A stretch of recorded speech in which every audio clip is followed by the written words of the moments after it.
Hey, everybody, and welcome to Lawfare Live. We are going to let the folks come on into the system here. It's populating, and we are also waiting for one Anna Bauer, who has just raced from court to her hotel room where she is joining us. And as soon as she gets here in the Zoom, we will begin. We've got a lot of ground to cover today. We had a hearing in Florida, we had a target letter, and we had a surprise indictment in Michigan. So this may be a little bit chaotic, but we will get it going as soon as we can. Anna Hickey, there is Anna Bauer. So Anna Hickey, if you could bring Anna Bauer in to the godlike status of a panelist. So in the whole world, you know, there used to be gods and men, and now there are panelists and attendees. That's the essential social division of the world. Hello, Anna Bauer. You have to unmute yourself. Hi. Hey. All right. Shall we start? Yes. Ben, yes, we should start. I am just syncing up with our podcasting and recording to make sure that I have everything ready to go, but I think we're good. All right. So yeah, as you all know, Lawfare Live can be a little bit chaotic, particularly for Anna, who woke up this morning and raced to court and was without any of her electronic devices because she was they were secured from her so that she didn't, live stream the court proceeding. We are going to get started. We are recording. The audience is all here, and so let's do it. Roger, I want to start with you. The first information we had this morning that anything was up was, of course, from Donald Trump himself. He truthed, or as my friend Tim Miller likes to say, he bleated that he had received a target letter from the January 6th grand jury as distinct from the Mar-a-Lago grand jury. What do we know, and what do we infer about what is going on in the January 6th case? We mainly know what Trump told us, which is that on Sunday, apparently, he got the target letter. He seemed disappointed by this news, and he has the opportunity to go before the grand jury. They'll keep that opportunity open for 4 days. And so if those are 4 calendar days, that would mean till Thursday. And then they would be free to make a decision. Obviously, most people that receive target letters don't go before the grand jury. And most people that get target letters are eventually indicted, but neither of those things has to be true. So that's where we are. Yeah, so Anna, I'm going to come to you for a full debrief on the hearing in Florida today, but for now, let's do this part excerpted. Was there any discussion of the target letter at today's hearing, and what did we learn from Trump's lawyers as opposed to, or the prosecutors, or from Trump rather than from Trump himself? So we learned that the former president's attorneys confirmed that there was a target letter that was indeed sent to Trump. We learned that we didn't learn much about that target letter other than its existence, but the Trump's attorneys did, however, use the existence of that target letter and potential charges in the January 6th case as a kind of reason to add to why Judge Cannon should set a trial date sometime in the distance after the 2024 election, as opposed to, the requested trial date by the government of December 11th. So, we didn't learn much in that hearing other than its existence was confirmed, and the fact that Trump's counsel seemed to believe that charges are potentially forthcoming in that case, and that they believe that's another reason to put off the scheduling of a trial. All right, so we know now, not just from Trump, but also from his lawyers in court, that a target letter really did issue. Roger, we don't have any reason to disbelieve, other than that the words were said by Donald Trump, that they gave him 4 days to come in, right? I don't. I don't have any reason to doubt that. So I'm curious how you both interpret the following. I read it as follows. Tom Wyndham, one of the chief prosecutors, was personally in the grand jury a fair bit last week, spent some quality time with the grand jury. I assume that was the presentation of the case. They then did not hold a vote, but extended the invitation to Trump in the form of a target letter. The grand jury meets on Thursday, so he does not come in before then. By Thursday, I assume they will be in a position to vote, and we could have an indictment as early as the end of this week, although it would be under seal pending a negotiated presentation and arraignment of Trump. Does that sound obviously wrong, plausible, or obviously right to you guys? Roger first. I'm afraid I just don't know how enough about their procedures and how they normally do these things. Also, I was under the impression that this grand jury was meeting about 3 times a week, Tuesday, Thursday, and Friday.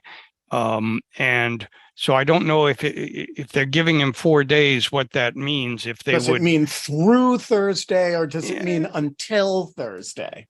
Or does it mean 4 grand jury days in which it would? Or 4 business days. Yes, in which exactly. Case the Sunday doesn't count. Yeah, and you would get the next Tuesday as well. But I just don't know enough. But it sounds like it's pretty imminent. What do you think, Anna? Can we read the tea leaves for when this is coming? I mean, I certainly, I don't know. I do think that it might be relevant that, we have Fani Willis's expected indictment starting on July 31st. And, potentially that is a kind of deadline that the special counsel has set for himself in terms of, getting potential federal indictments out first related to January 6th. So I'm with Roger in that I'm not really sure how much we can really read the tea leaves here, but I think based on this target letter going out last night, and these expected indictments out of Fulton County, I would say that sometime before July 31st, I would expect to see indictments related to January 6th. Okay, you're both being unconscionably responsible. I'm going to end that streak. the indictment is happening Thursday. It will be under seal. Trump will blow the seal on Friday, and it will become public Friday late afternoon. That is, I am so confident of that I'm saying here now, Friday afternoon, we're going to have a Lawfare Live. So just pencil it into your calendar. All right, Anna, the first important question. What number in line was Lawfare this time at the courthouse? I am pleased to report that we have not been dethroned. We remain undefeated in standing in line and starting the media line. I arrived before the sun came up this morning. For a 2 p.m. hearing? For a 2 p.m. hearing, I will say that Alan Feuer from the New York Times, he almost beat us out, but did not quite do so. So he arrived like just a few minutes after me. So we remain undefeated, and who knows which media outlet will eventually take the crown. But I will say that the clerk mentioned to me as we were going in that Lawfare must be an extremely competitive media outlet because we always arrive first. So, well, that is the first time we have ever been described as that. All right. Another preliminary before we get to the hearing. This was at a different courthouse. Tell us about the U.S. federal courthouse at Fort Pierce and how much you hate it with every fiber of your being. So look, it's going to be very disappointing to me if Judge Cannon decides to eventually have this trial here for a few reasons. One is that it's just logistically much more difficult to get to for reporters, for law enforcement, for anyone who's traveling out here. But it's not just that. You know, the courthouse at Fort Pierce, it's actually quite new. It's quite large. It's very, you know, it's very modern and pretty. But the courtrooms, we were in the biggest courtroom that there is, and it only has 2 rows of seats for members of the public and the media. You know, we were told going in that there'd only be 10 to 15 seats for members of the media. Ultimately, I think we got maybe something like 30 people in there. But it was the smallest gallery for audiences that I have ever seen in a courthouse. So I really think that the public and media access problems there will be significant if Judge Cannon decides to hold it there. So, you know, there's a lack of hotels in the area, a lack of taxis and transportation. So it really will cause some logistical problems for people who want to make sure the public knows what's going on about, you know, what's happening with this trial against the presidential Republican nominee or presumptive nominee. Anna, pause a second. I think you are muted on the podcast recording software, which will cause problems on the record quality stuff. So you so you should unmute yourself there. Got it fixed. Okay. All right. So we don't like the courthouse. You got there, but you kept our streak of being first in line. Let's talk about the hearing. What time did it get started, and what were the major, we're going to talk about each of them in particular, but what were the major headings of the issues that it covered? Right. So the hearing started at 2 p.m. this afternoon. One of the, one of the things that we were looking for in terms of what might happen is just kind of getting a general sense of how Judge Eileen Cannon will approach this case. This is her first time handling the case as the presiding judge. It also is the first time that she has been involved in the case since she dealt with the related civil matter back in August at a hearing about whether or not to appoint a special master in the case. So I think that was kind of at the top of everyone's mind. In terms of the substance of what the hearing covered, there were two legal issues here. So the first was a motion to continue the trial that Judge Cannon initially set for this August. The government filed a motion a few weeks ago suggesting a new trial schedule and a new trial date for December 11th. In reply, Trump's team suggested we shouldn't even set a trial date. It should be indefinitely delayed. They seem to suggest that it should certainly be put off after the 2024 election. So that was the first thing that we kind of had a battle over, is, whether or not this trial date should be set, and if so, when. And then the second issue here is involved a motion for a protective order regarding classified information.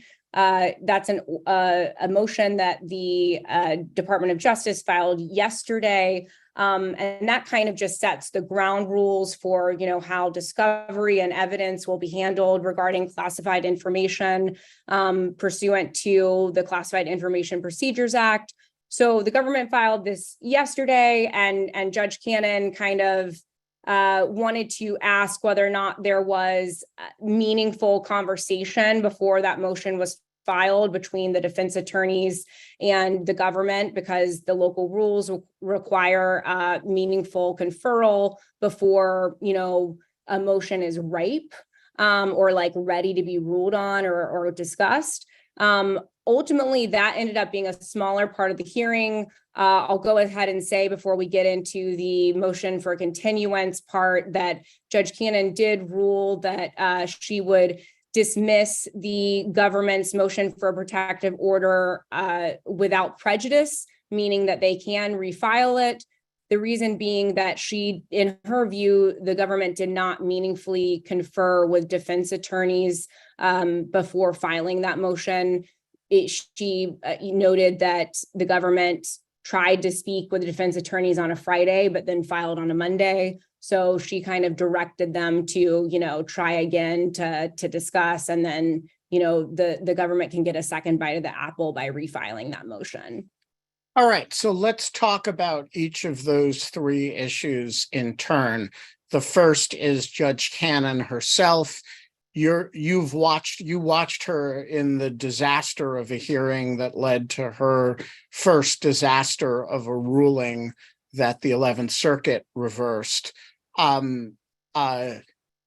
Did she seem like the same out of control menace that she was in that environment, or did she seem chastened, or did she seem like she'd turned a new leaf? What was your basic impression, or is there just not enough data to evaluate her at this point? What's the early word from Anna Bauer on the rehabilitation of Judge Aileen Cannon?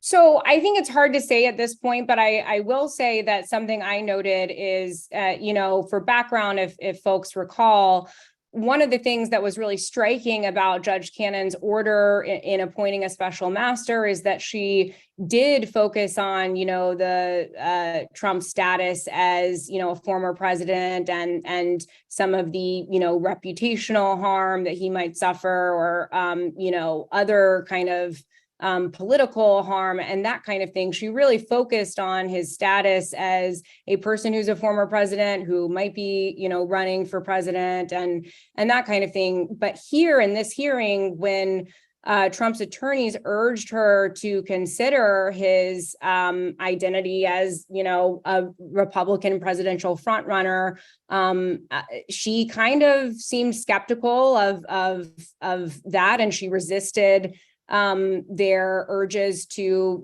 do so. She said, I think we should really just be focusing on these statutory factors on whether or not I should continue this trial. Those are things like whether or not the case has multiple defendants, whether or not novel issues of law have been raised, the complex general nature and complexity of the case.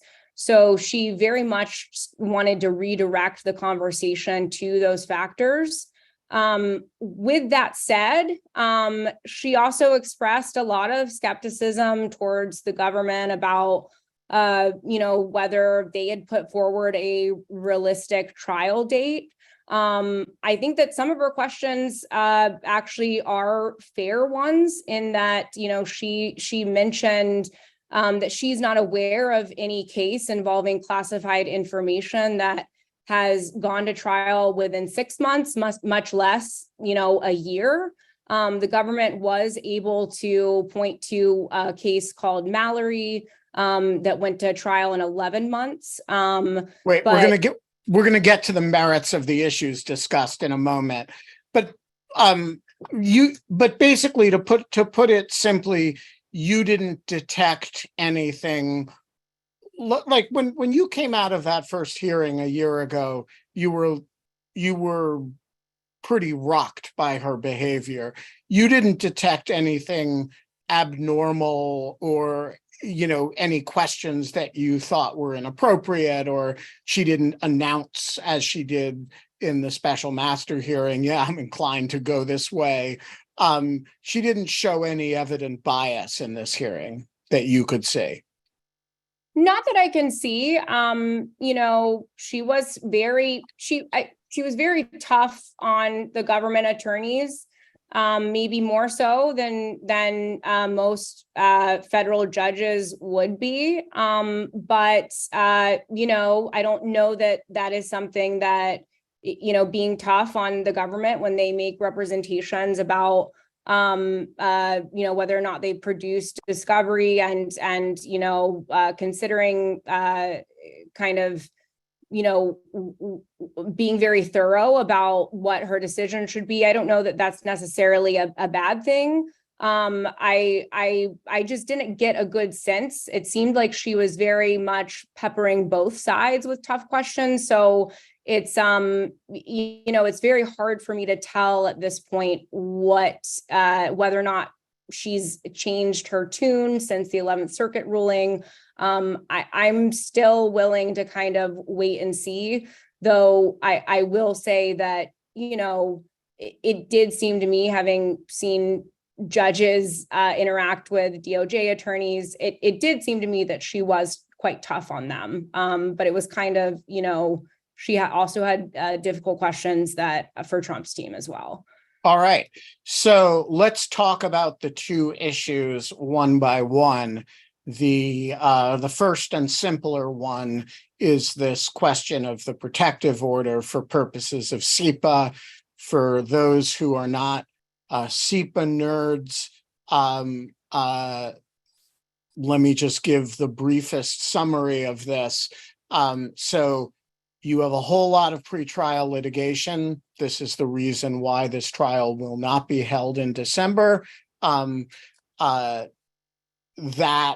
all require going through and figuring out how to not present classified material in open court, how you can substitute it with other things, what you can show the jury that the rest of the world can't see, how you can get people to testify about it. All of that needs to be litigated, and the president's lawyers need to be given, I think the technical term is, a veritable shitload of classified discovery, all of which has to not be disclosed to other people, including the president, who is no longer cleared to receive classified information. All of that requires a protective order. The government submitted a proposed protective order on Monday, and as Anna reports, she rejected it today. But my impression is that's a kind of formal thing. She didn't have any objections to it. She just wants the government to consult with the defense. Is that right? Or is there more to it than that? That's right. She also did have some questions about the protective order that might be the fodder for, future litigation or disagreement. She asked whether the government's protective order would mean that defendants could potentially not have access to some of the classified evidence against them. So that could be something that concerns her in the future, and also is a likely basis for defense objections going forward. Although that is what SEPA is designed to ameliorate, right? I mean, if you're the party that wants to use the classified evidence has to come forward and announce it, and then they have to figure out how to handle it. I don't think that's a ripe issue until there is a moment where you're going to present something to a jury that the defense has to have an opportunity to respond to, right? Right. And I will also say that the government represented that as far as former President Trump goes, they said that they potentially would be willing to provide access or have some kind of agreement for him having access to classified information in order to assist his counsel in his defense. But it seems same extension of, viewing the evidence would maybe not apply to Nauta. So that's something to watch out for. It basically until the government confers with defense counsel and then refiles, there likely will be some kind of potential litigation in the future. But for now, it's just a matter of, the government needing to refile. So it's not as though she, just rejected it outright for any substantive reason. It was that kind of formal reason regarding the local rule around conferring. Okay, and do we know if the defense lawyers have all submitted their SF-86 paperwork for classified information access, or do we even have cleared defense lawyers at this point? So my understanding as of today is that all of the defense counsel who have made notices of appearance have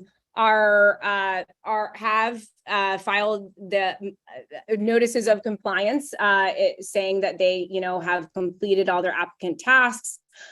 Woodward announced in court today that he was notified, I believe it was today, that he received interim clearance.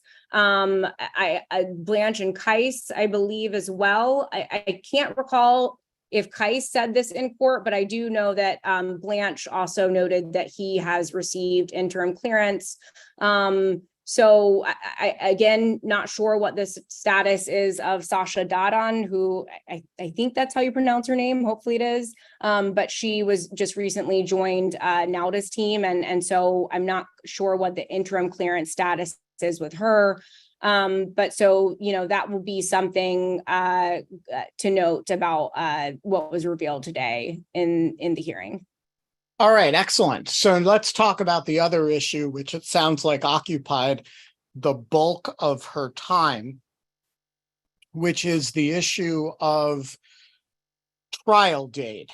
So for those who need the background, the president's lawyers have argued that it's impossible to set a trial date for before the election because the former president is running for re-election and he's going to be really busy, campaigning. And by the way, he can't get a fair trial while he's running for president.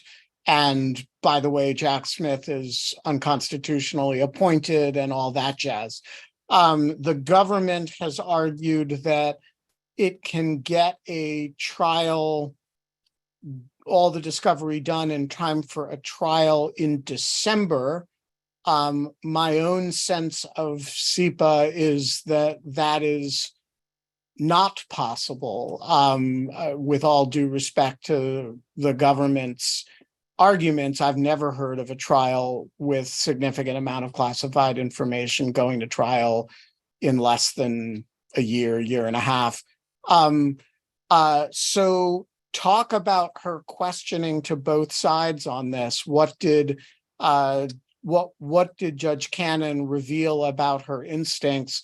Let's start with the president's side. Did she seem sympathetic to the idea that we should just put the whole thing on pause until after he's had a chance to win the presidency back and get the case dismissed for himself? No, she didn't seem sympathetic to that view, that should be a consideration that she takes into account. She repeatedly at times redirected defense attorneys to just focus on factors that could justify a motion for continuance under the Speedy Trial Act. So as I said, those are things like whether or not the case will raise novel issues of law, the complexity of the case, the number of defendants, so things like that. So she did not kind of take the bait in terms of explicitly focusing on Trump's status as a potential presidential candidate. She, however, did seem to focus on the government's representation that this should not be considered a complex case.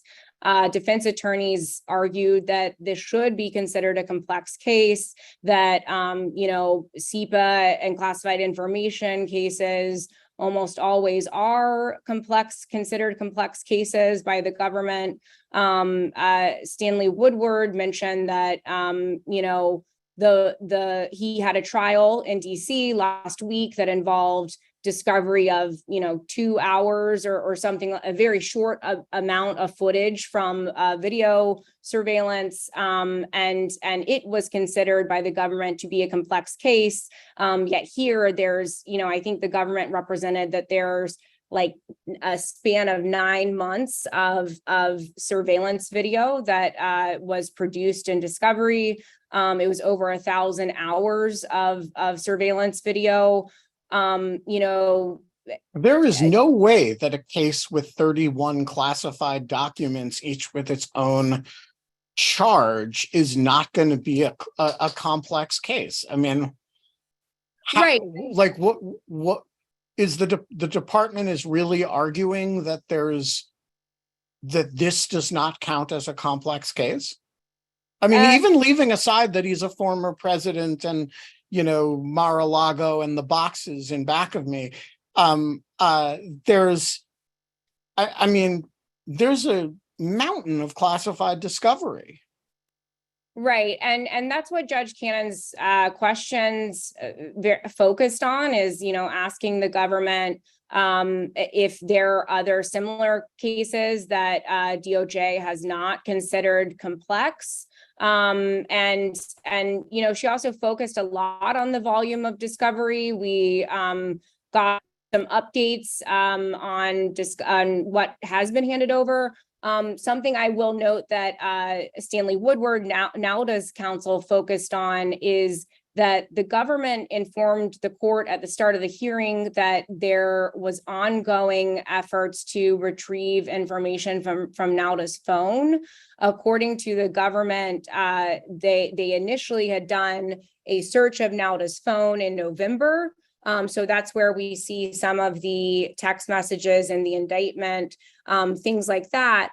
But they had some trouble. It sounds to me as though they had some trouble recovering information from the phone, and they needed to secure a very special type of software in order to do a forensic search of Nauta's phone.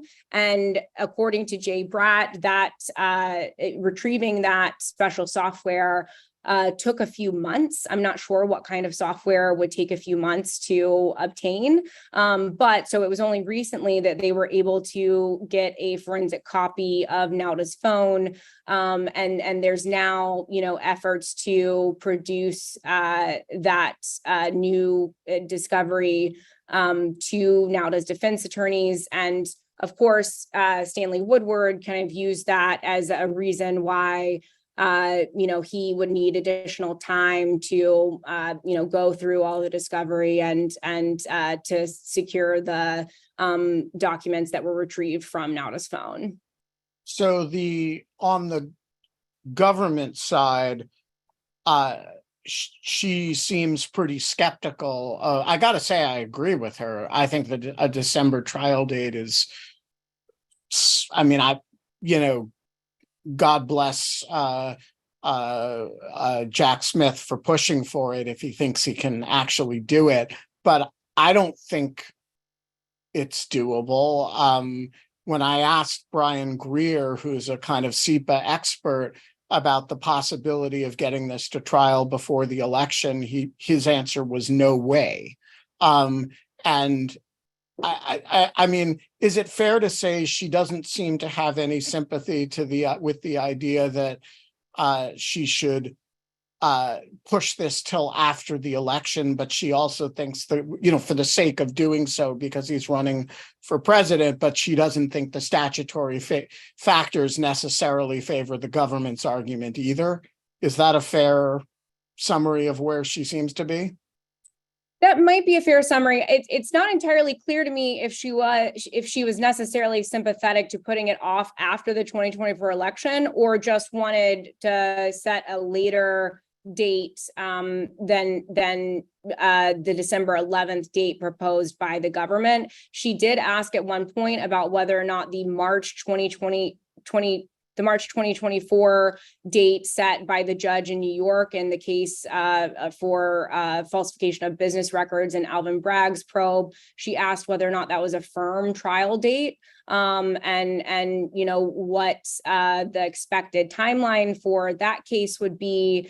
But I do think that, on the other side of things, in terms of what the government, I think, would say in response to your skepticism about what is feasible here for a quick turnaround. They tried to distinguish other cases with this case on the basis that in this case, they were ready from day one, as they described it, to turn over all the discovery. Whereas in many other classified document cases, it's not until the arrest that they end up getting documents and searching, a person's, the arrestee's property, and recover evidence that then needs to be processed and all of that. So they kind of tried to distinguish it in the sense that, this case is a little bit different because they were ready from the get-go with all of the discovery that they need to turn over, with the exception of Nauta's phone. Fair enough. And as I say, God bless them if they can pull it off.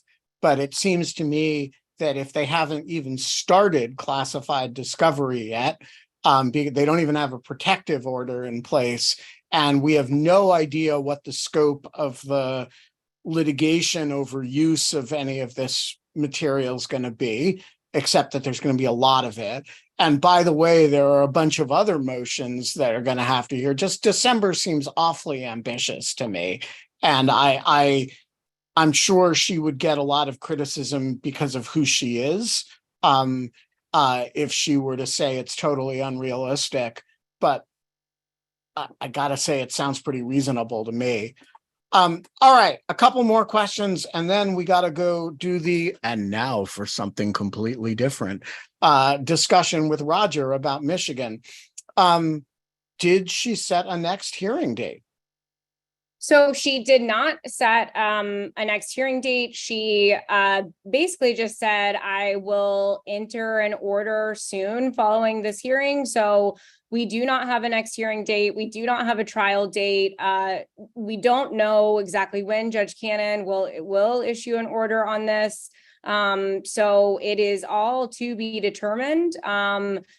Trump's attorneys ended up kind of saying, well, why don't we just come back in November and we'll kind of figure out then where we're at. And I don't think that that's what she's going to do. I do get the sense that she's going to set at least some pretrial deadlines. As to the when of it all, I do not know. It might be kind of middle ground between the Department of Justice's December 11th date and then the Trump team's indefinite date. But one thing, Ben, that we didn't get to that I want to just mention really quickly that was interesting is that Walt Nauta showed up in court. So that was something that was unexpected, that he appeared alongside his attorneys. Quite obviously, his co-defendant, Donald Trump, did not appear in court, but just wanted to note that for folks, because it was a bit of a surprise to see that he was appearing even after Judge Cannon said that defendants do not need to appear at these pretrial hearings.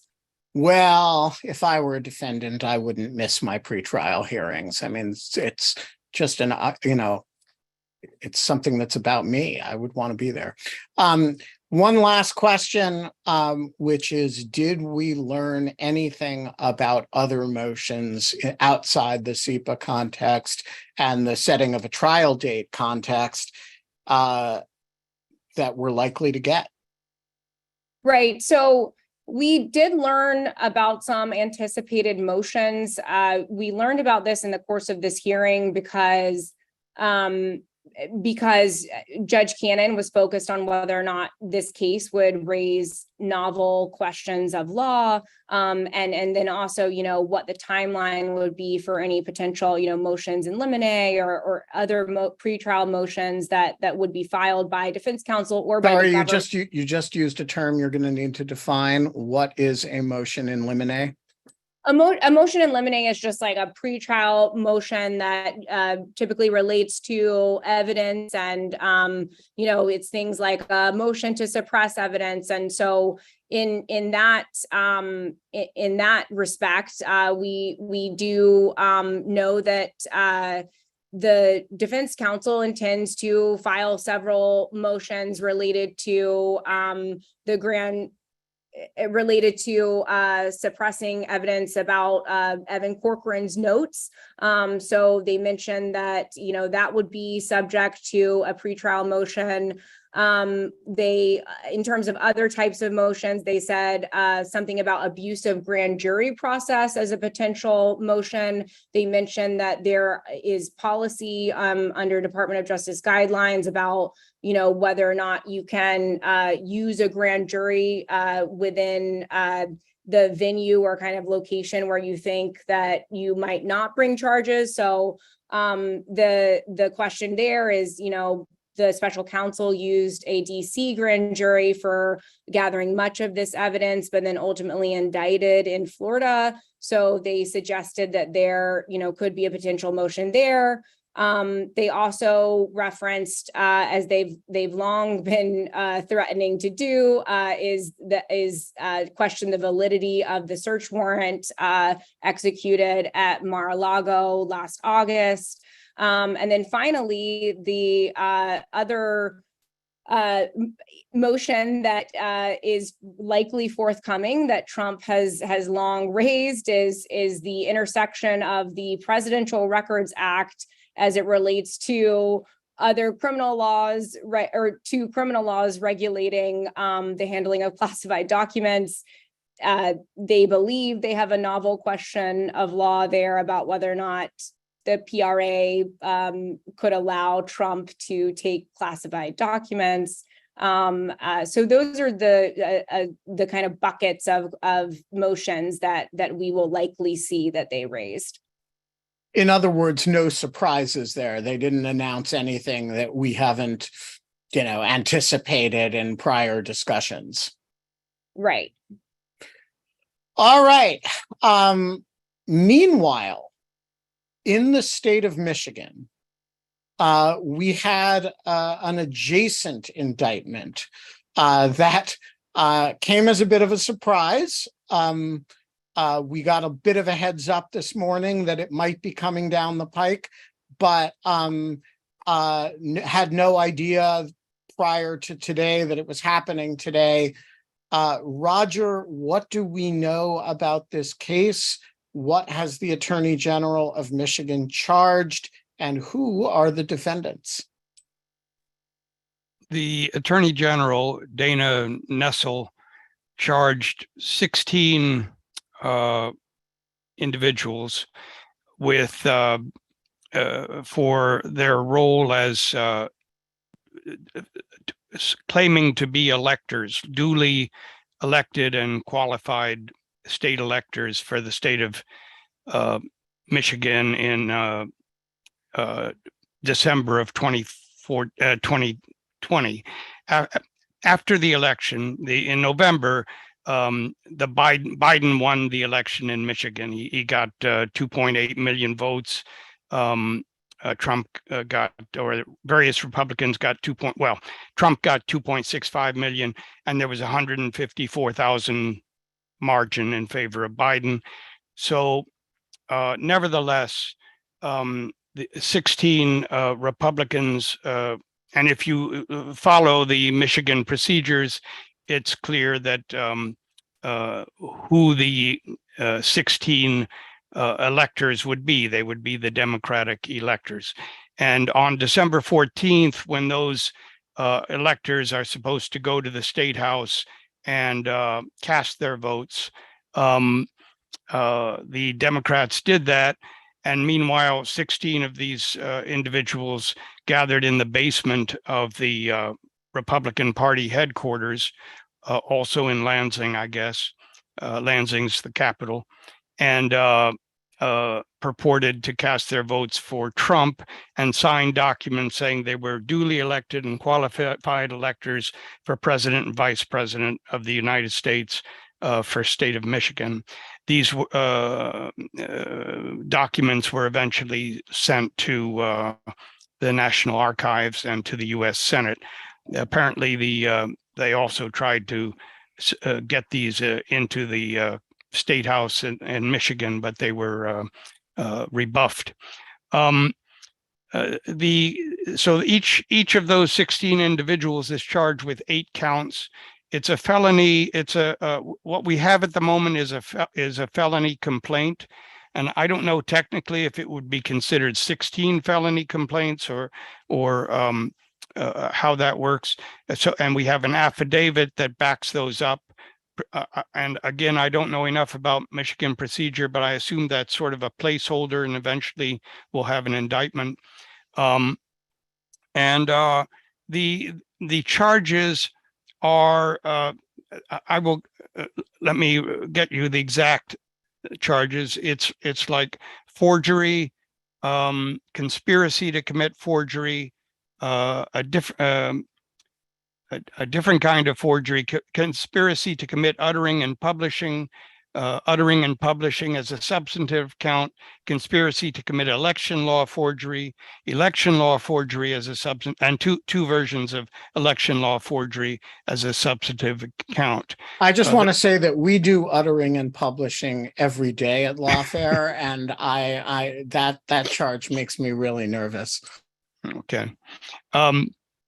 And so the Attorney General gave a statement, and of course the affidavit supporting the complaint is informative as well. Their position is that all of the, at least the claim is that all of the the legal challenges had been completed by this time. They were they had all been either dismissed or adjudicated as wanting, and so that's the argument for there being no good faith basis for signing these documents at that stage. Interestingly, and I gather that one of the defendants is the co-chair of the Republican Party, at least at that time, Michonne Maddock, and there's another high-level figure. I gather there were, 16 original Republican electors in case Trump won, and when he lost, apparently 2 of them refused to engage in this, or 2 at least did not show up in that basement meeting, which is described as covert, and so they were replaced. And so the 16 involved 14 of the original electors and 2 additional ones. And Roger, is there anything distinctive about the Michigan fake electors case as opposed to Arizona and Georgia and, the other states where this conduct happened, such that you could say, well, Michigan had this quality that makes it especially prosecutable, whereas elsewhere, in addition to, of course, being under different state laws, it lacked that. Is there something that made Michigan worse than Wisconsin, or is it just that there's an attorney general who cares to bring the case and presumably state law that may favor it? Well, what I do know is that from the reporting that's been done in other states, Arizona and all of the swing states, certainly there was many of the individuals who served as false electors, what are being called false electors, have said that they thought, they were told this was a backup thing in case the litigation was successful. They had to preserve, they had to do this in order to preserve the right and not be barred by time, by statute of limitations in effect from submitting their slate. And I believe there's a precedent for that. I can't remember which election, but Democrats set up alternative slate, I think in Hawaii, and while election litigation, good faith election litigation was going on. And election litigation that in 1960 in Hawaii prevailed and actually switched Hawaii from Nixon's column to Kennedy's. That's right. So here, the claim, at least, as Dana Nessel puts it, and as the investigator who signed the complaints, they say that all legitimate litigation was over. So that might be a distinction.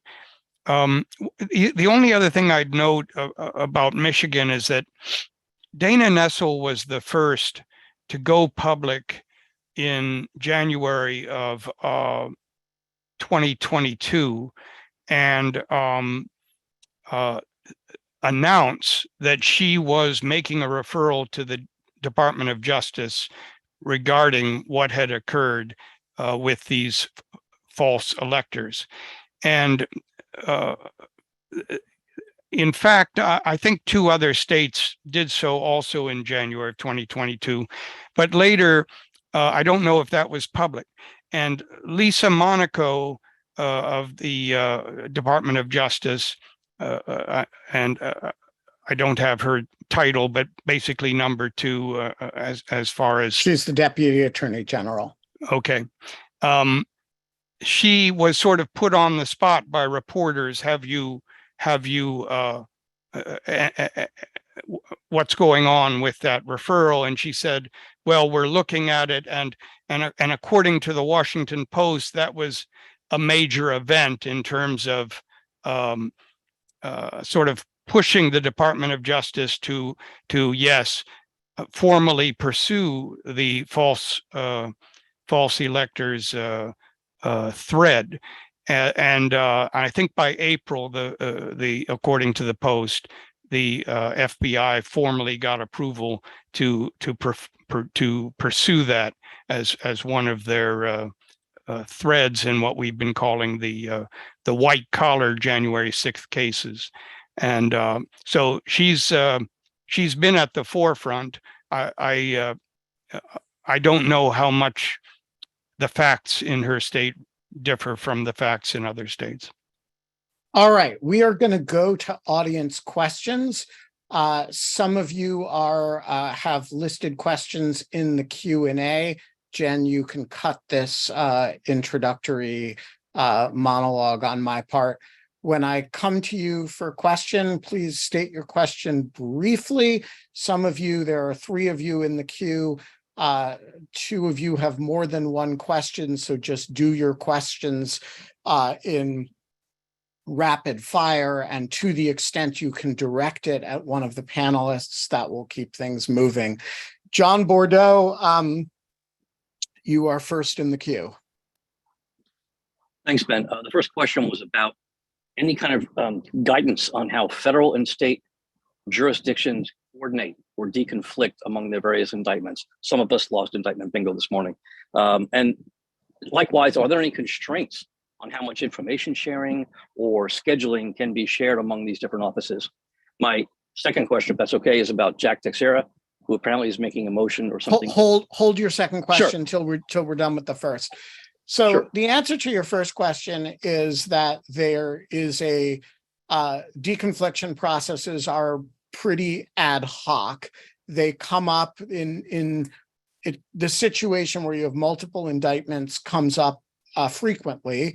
Think about Paul Manafort, who had a set of charges in the Eastern District of Virginia and in the District of Columbia. Think about Michael Avenatti, who had charges on both coasts. And then in the more violent crime arenas, think about the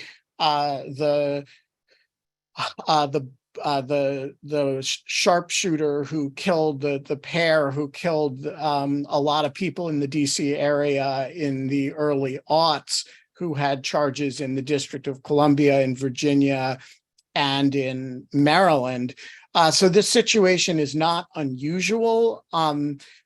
Generally speaking, a good rule of thumb is that the feds will Bigfoot the states, and the states will usually, but not always, work things out between them on the basis of who filed first, whose cases are more important, and whose cases kind of represent the whole. But it can be an issue between federal prosecutors. It can be an issue between feds and states, and it can be a real issue among states. Roger, Anna, do you guys have anything to add to that? Your next question, John. So Jack Teixeira is the airman who shared classified information on Discord. You can argue that he obviously disseminated classified information, but the real core issue is he is he's jailed right now, and Walt Nauta. So let's compare peer to peer. Walt Nauta is not. He's released on his own recognizance. I don't think his passport was seized. And the question is, does Jack Teixeira have a case to make that there are, I don't know, two systems of justice, that he is locked up and Walt Nauta is walking around? I have thoughts on this subject, but I want you guys to go first. Roger, do you have thoughts? Anna, do you have thoughts on this? Well, Walt Nauta is essentially charged with obstruction of justice. He's not really charged with willful retention, even, and he's certainly not charged with distributing or disseminating classified information. And I just don't think he's not a flight risk. He's not I don't offhand, I don't see a realistic comparison. Anna? I think that I agree, Roger. I don't have much to add there.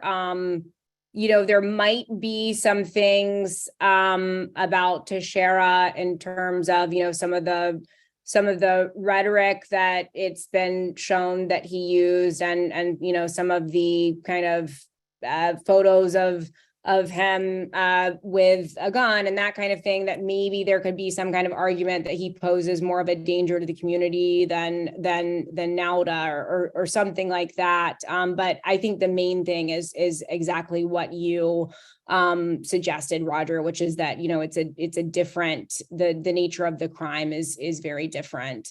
So yeah, Ben, you have thoughts, so over to you. Yeah, there absolutely is a two-tiered system of justice on this, and I want to say there actually should be.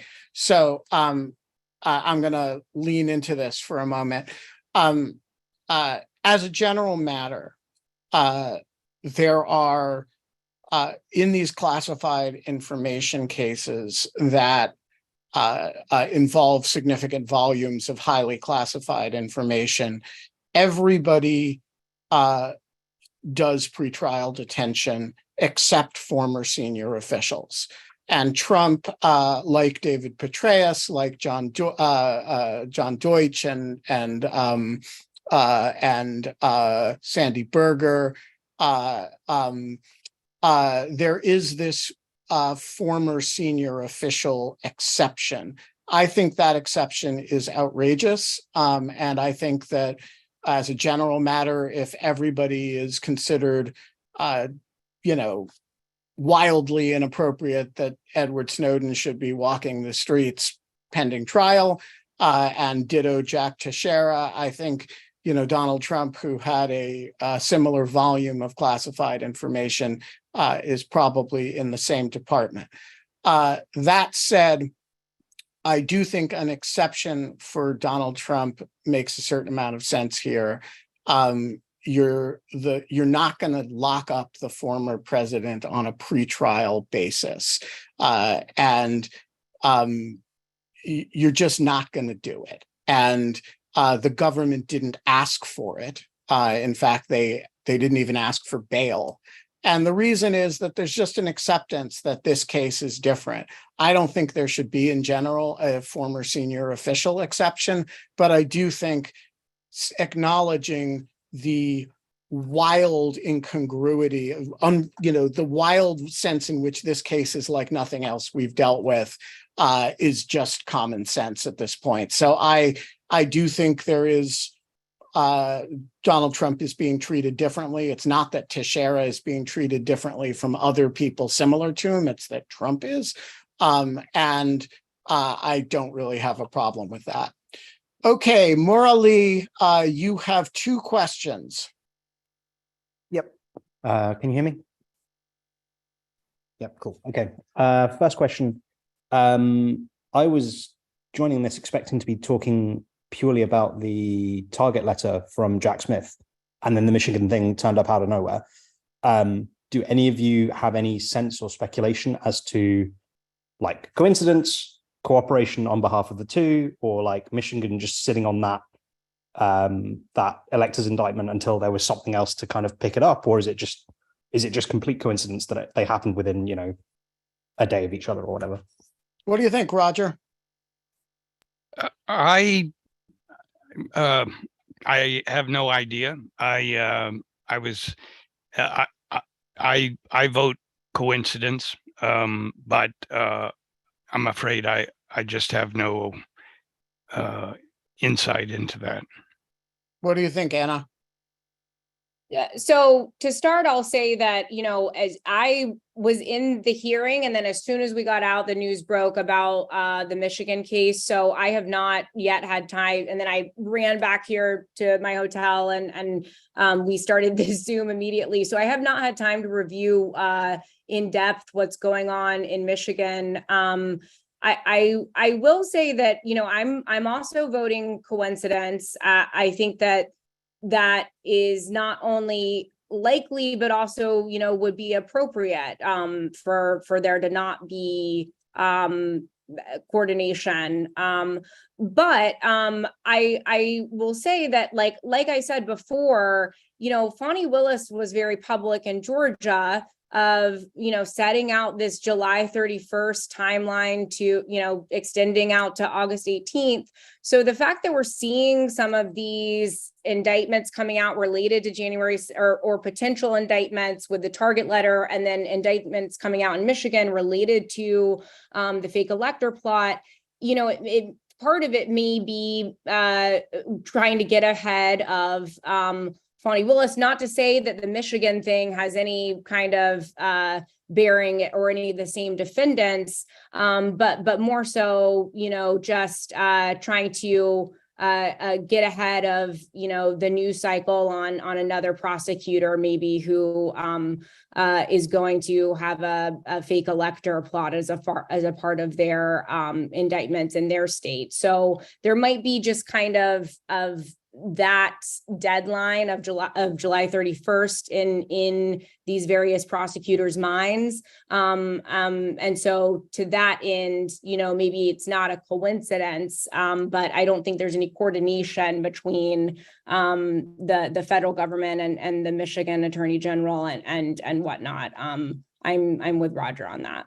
Yeah, just a point on the law on that, grand jury secrecy, I do not believe has an exception for sharing information with state prosecutors. Somebody should correct me if I'm wrong about that. There are a number of exceptions to Rule 6E, but I don't think one of them is a state law enforcement exception. And so it would be a felony for the feds to be whispering in the ears of the Michigan AG on this. I think we should assume they are not engaged in felonious activity. As Anna says, that does not mean it's a coincidence. Everybody kind of has the same time frame in mind, which is if you don't do it this summer, you're going to have a hard time doing it at all. But I don't think it's an active coordination thing. Your second question, sir. Yep. So classified material, Judge Cannon, like federal judges, I assume do not go through any kind of vetting from a security clearance perspective, just being appointed to the bench. Will she need one because she's going to be ruling on classified evidence? Or are there provisions in SEPA to allow for that? Or does she just not get to see the evidence because of how circuitous this whole thing is? Yeah. So Anna, do you want to take this one? Oh, yeah. Just to say, I mean, with federal judges, it's kind of, it's similar to members of Congress. If you're a member of Congress, you don't really need security clearance. You have it by nature of your job, or not have it, but it's just not a requirement. And similarly, Judge Cannon, as a federal judge, is not required to have security clearance. So that's my understanding, but correct me, Roger and Ben, if that's wrong. Roger? No, that's correct. And I was just going to add a footnote because it's sort of unbelievable in a way, but the jurors aren't going to need a security clearance. And most of the ways of presenting classified information are going to require that the jurors see it. There are some ways to do it where the people in the media will not see all of that evidence, but the jurors are going to see most of it. And it's really sort of incredible, but that's the way it works. I guess the theory is that they wouldn't be jurors. You wouldn't get a jury of your peers if each one had to go through a security clearance and some were eliminated. So you just alert them that they really mustn't share this information, and you trust that everything goes okay.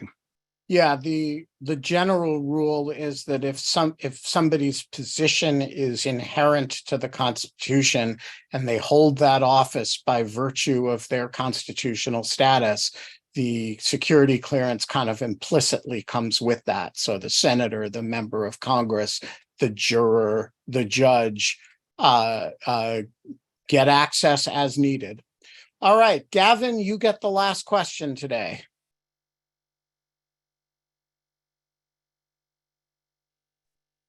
Gavin is no longer in the chat, so I can read it for him. Okay.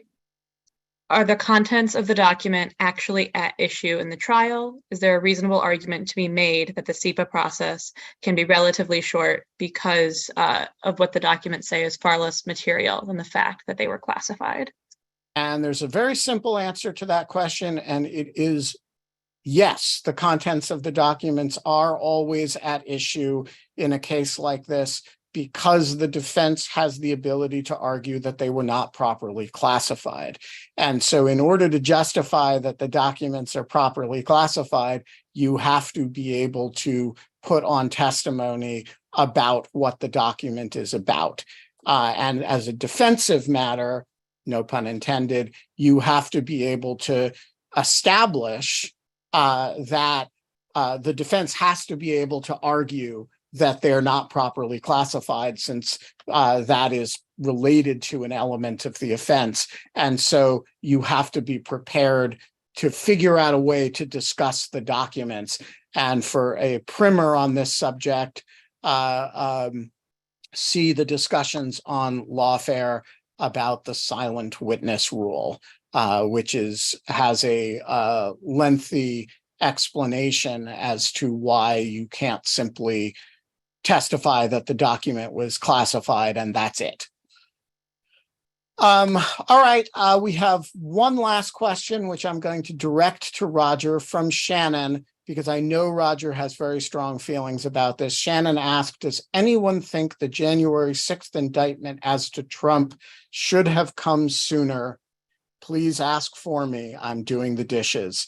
Roger, while Shannon is doing the dishes, give her your thoughts on that subject. Well, it's easy for me to say. I'm glad it's coming now. As we see, Trump already has a congested legal calendar, and it's hard to get.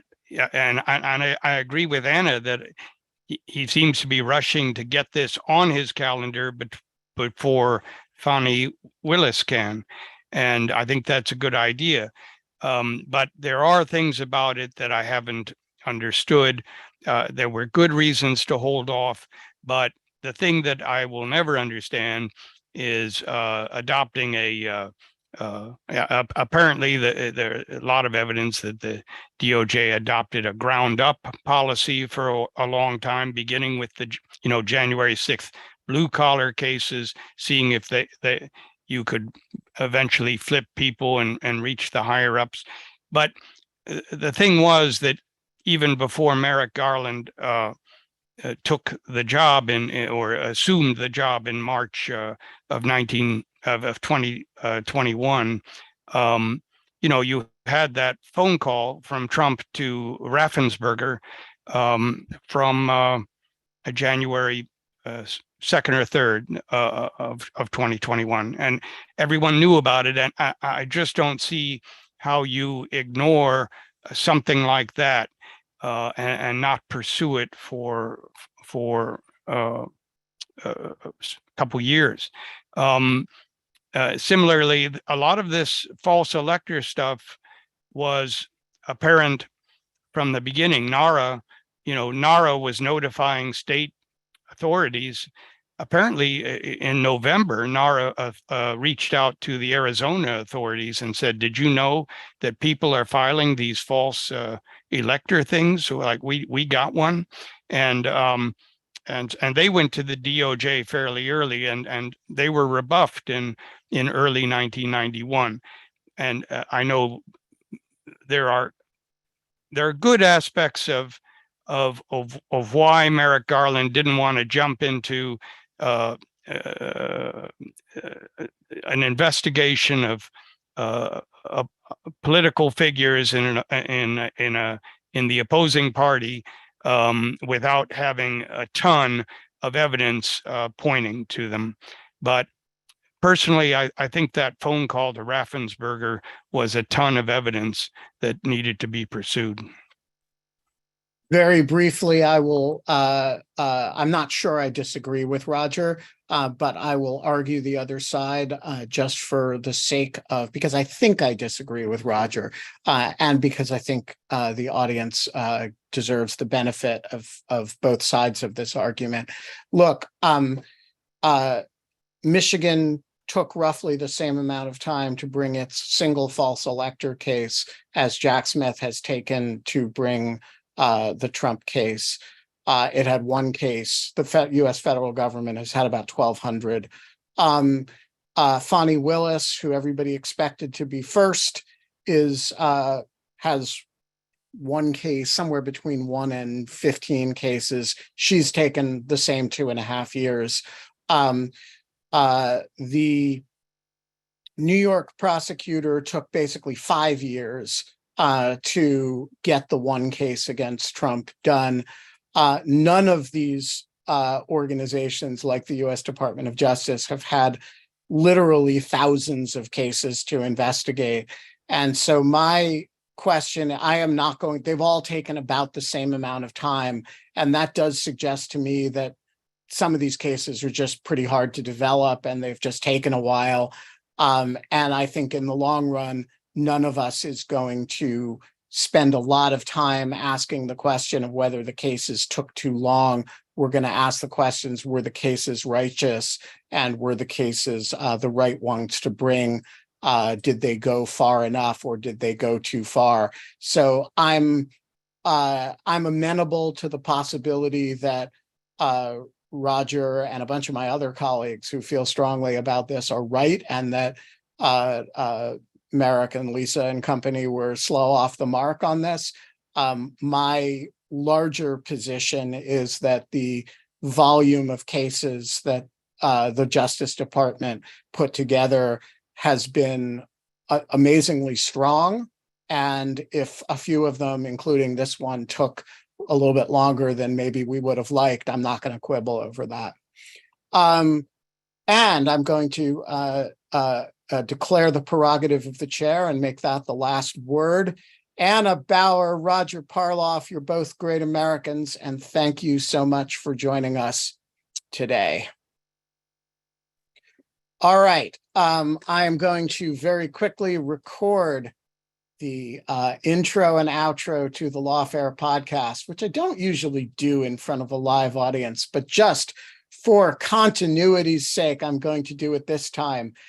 I'm Benjamin Wittes, and this is the Lawfare podcast, July 19th, 2023.